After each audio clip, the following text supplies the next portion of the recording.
સફળતાના રહસ્યમાં ચોથું પરિબળ છે સ્થિત પ્રજ્ઞ અવસ્થા. એક જંગલમાં દેડકાઓની સભા હતી.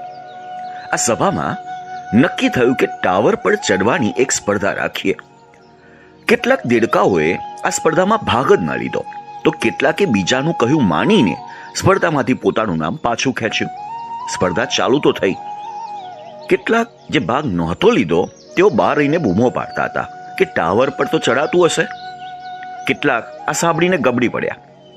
કેટલાક પાછા એમ પણ વિચાર્યું કે ટાવર પર ચડીને આપણે જીતી જઈએ, પણ જીતીને કરવાનું શું, એમ વિચારીને અડધેથી પાછા આવ્યા.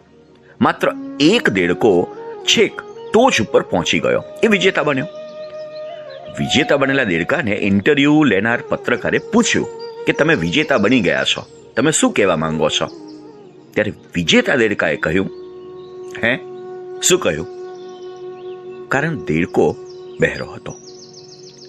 ટીકા નિંદા જેવા પથ્થરો પડશે, તેને ઝીલો તો જ તમે સફળ બની શકો છો.